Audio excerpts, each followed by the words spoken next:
मम्मा, भूख लगी है। क्या कुछ खाने को मिलेगा मम्मा? पेट में कुछ नहीं है मम्मा, कुछ ला दो ना। चिकी की आंखें भर आईं। हे भगवान, मैं क्या करूं? कैसे बताऊं कि बारिश शुरू हो गई है, लेकिन मेरे बच्चों का रोना मुझसे देखा नहीं जाता। भीगूंगी, गिरूंगी, चाहे जो हो, लेकिन इन्हें भूखा नहीं देख सकती।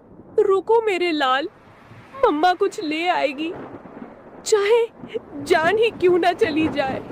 परंतु एक बात याद रखना, जब तक मैं नहीं आऊं, घोंसले में से बाहर भी मत देखना और बाहर भी मत निकलना, समझ गए ना? चिड़िया खाना लेने के लिए चली जाती है। अब इन दो बच्चों की माँ घर पर नहीं थी और बच्चे घोंसले में अकेले थे। उनके लिए यह पहली बारिश थी जो उन्हें किसी अजूबे से कम नहीं लग रही थी।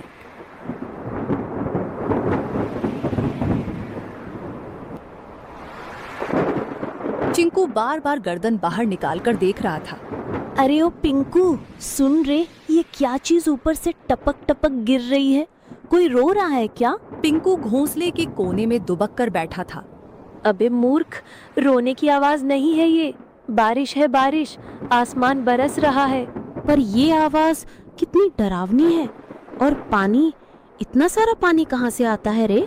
मत देख बाहर, मम्मा ने कहा था बिजली चमकी तो घोंसले समेत भस्म हो जाओगे। चिंकू सहम गया। हवा के साथ पानी की बौछारें घोंसले तक पहुंचने लगी थी। दोनों भीगने लगे। मम्मा कब आएगी पिंकू?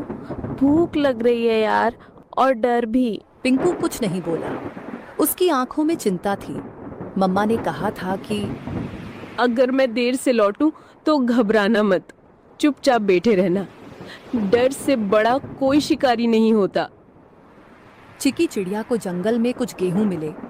उसने वो गेहूं को अपनी पतली टांगों से पकड़ा और तेज बारिश में फिर से बच्चों के पास लौटने की ठान ली। बारिश और हवा में अपना जोर दिखाना शुरू कर दिया था। उसे ना चाहते हुए भी एक पेड़ की डाल पर बैठना पड़ा। हे राम, बच्चे अकेले हैं, घोंसला खुला है और ये बारिश बढ़ती ही जा रही है। यदि बारिश थोड़ी सी भी कम हो तो मैं सीधी दौड़ती हुई उड़कर अपने बच्चों के पास पहुंच जाऊंगी।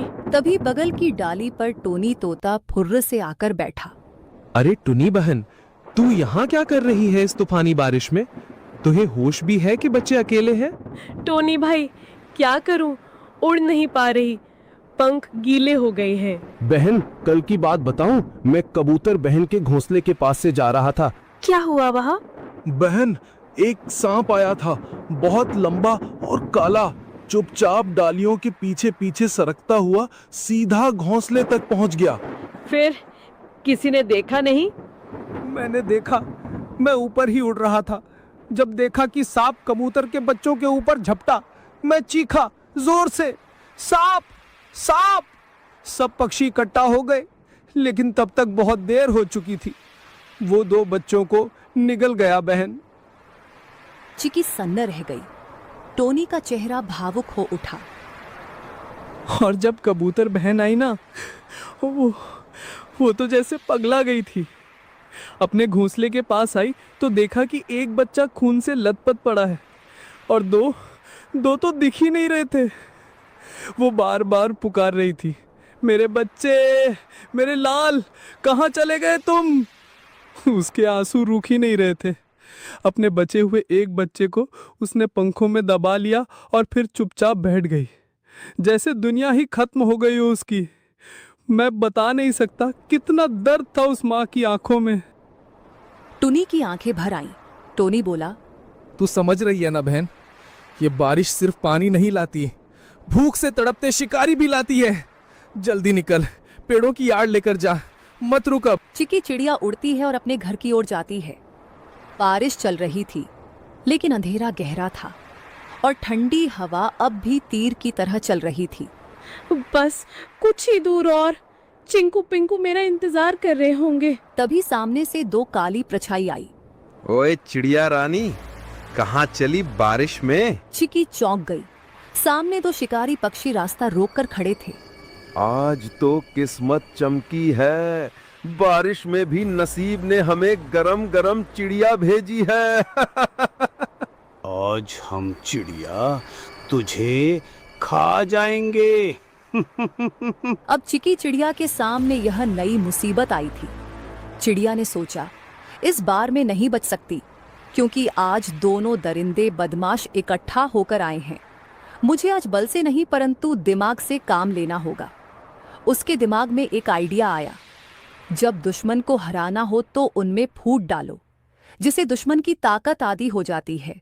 तुम दोनों बहादुर शिकारी हो ना, और मुझे खाना चाहते हो ना, परंतु तुम दोनों में से जो सबसे बड़ा शिकारी और सबसे ज्यादा ताकतवर होगा वही मुझे खाएगा। मैं तो सबसे खतरनाक हूँ, पंखों से पंजे तक मौत हूँ, मौत। तेरी औकात नहीं मेरे सामने, मैं तो उड़ते परिंदे गिराता हूँ। तू मुझसे बड़ा शिकारी नहीं हो सकता। तो भेड़ो ना, दिखाओ असली ताकत। मुझे तो वही खा सकता है जो सबसे ताकतवर है। दोनों शिकारी जल उठे। कौवा उड़कर सुल्तान की ओर झपटा। सुल्तान ने पलटवार किया। सबसे पहले मैं तुझे खाऊंगा, फिर इस चिड़िया को। तू खा नहीं पाएगा कालू। दोनों एक दूसरे को नोचते हुए हवा में झगड़ते हुए नीचे गिर पड़े। दोनों की हालत खराब हो गई और बेहोश हो गए। चिकी इसी मौके का फायदा उठाते हुए चुपचाप वहां से जल्दी उड़ते हुए निकल गई।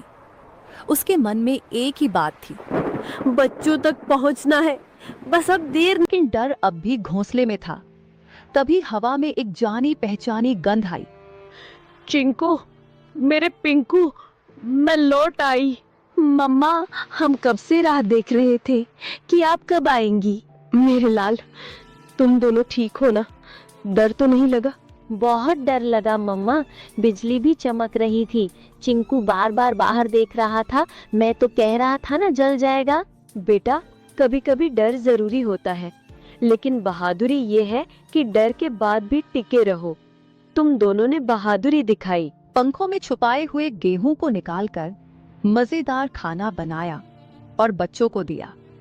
बच्चों ने भूख के कारण खाना खा लिया। अगली सुबह बारिश तो रुक चुकी थी, लेकिन घोंसले में सन्नाटा था।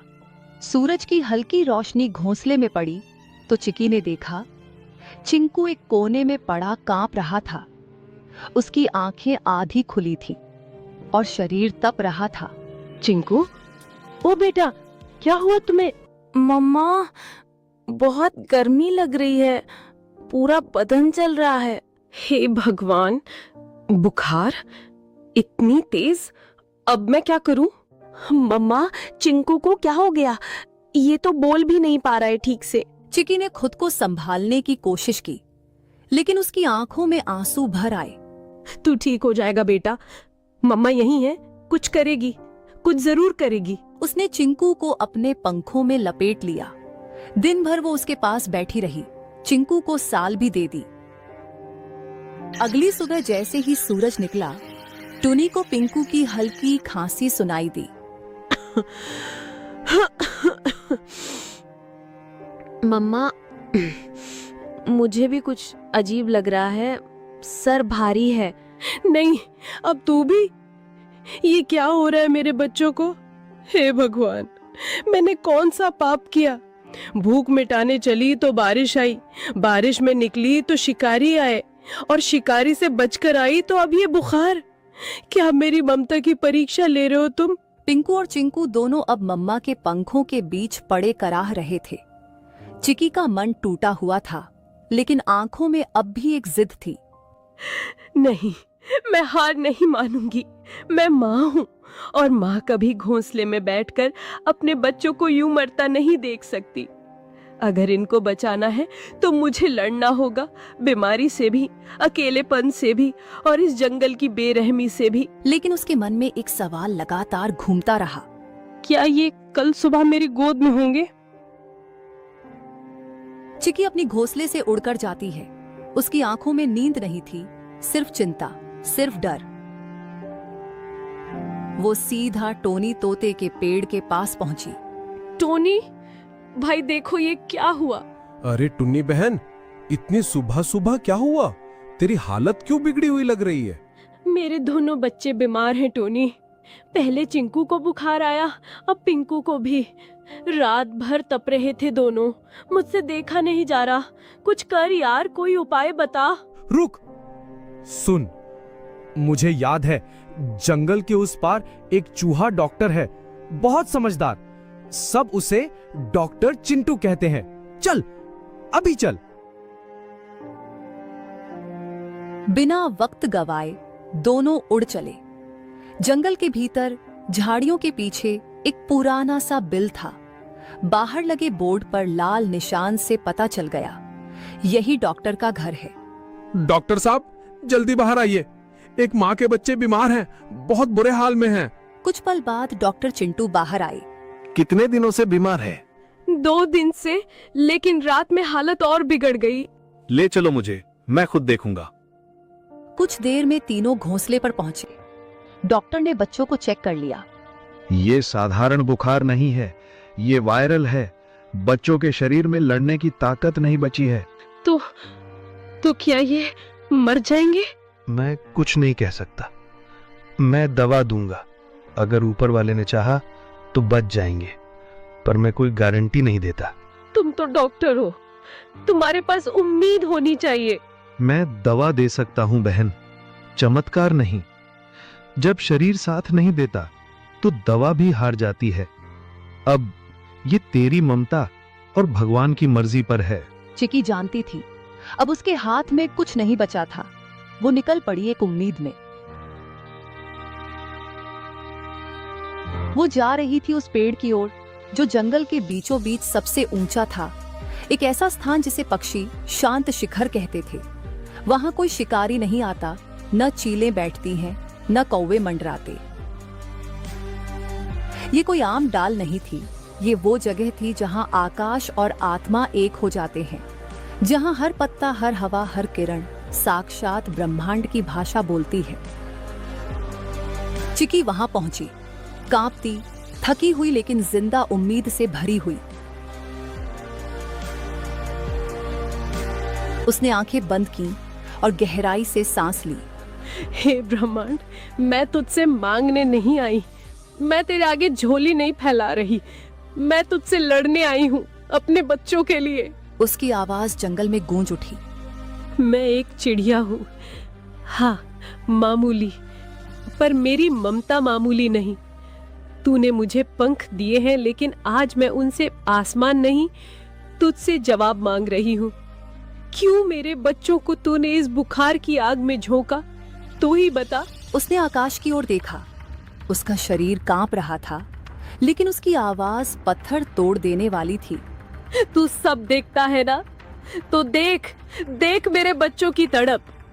अगर तेरे नियमों में न्याय बाकी है, अगर इस जंगल में जीवन के लिए कोई जगह है, तो मेरे बच्चों को लौटा दे, वरना इस शांत शिखर से एक मरे हुए माँ की चीख उठेगी जो पीढ़ियों तक गूंजेगी। बाद उसने आंखें बंद की और गहराई से सांस ली। हे ब्रह्मांड, मैं तुझसे मांगने नहीं आई, मैं तेरे आगे झोली नहीं फैला रही, मैं तुझसे लड़ने आई हूँ अपने बच्चों के लिए। उसकी आवाज जंगल में गूंज उठी। मैं एक चिड़िया हूँ, हाँ मामूली, पर मेरी ममता मामूली नहीं। तूने मुझे पंख दिए हैं, लेकिन आज मैं उनसे आसमान नहीं, तुझसे जवाब मांग रही हूँ। क्यों मेरे बच्चों को तूने इस बुखार की आग में झोंका? तू ही बता। उसने आकाश की ओर देखा। उसका शरीर कांप रहा था, लेकिन उसकी आवाज पत्थर तोड़ देने वाली थी। तू सब देखता है ना, तो देख देख मेरे बच्चों की तड़प। अगर तेरे नियमों में न्याय बाकी है, अगर इस जंगल में जीवन के लिए कोई जगह है, तो मेरे बच्चों को लौटा दे, वरना इस शांत शिखर से एक मरे हुए माँ की चीख उठेगी जो पीढ़ियों तक गूंजेगी।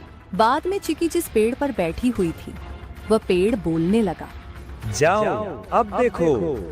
वो उड़कर घोंसले की ओर लौटी। उसका दिल डूब रहा था, लेकिन उस डूब में एक अजीब सी शांति थी, जैसे प्रकृति ने जवाब दे दिया हो। जैसे ही उसने घोंसले में कदम रखा, वैसे चिंकू बोला, मम्मा पानी देना, मेरे होठ सूख गए हैं। चिकी खुश हो गई। अब उसके बच्चे बीमार नहीं थे। मेरे लाल, तुमने जवाब दे दिया। तुमने मेरी पुकार सुन ली। धन्यवाद है इस ब्रह्मांड का कि ऊपर वाले, मैं तुझे धन्यवाद देती हूँ जो तूने मेरे बच्चों को मुझे लौटा दिया। अगली सुबह दोनों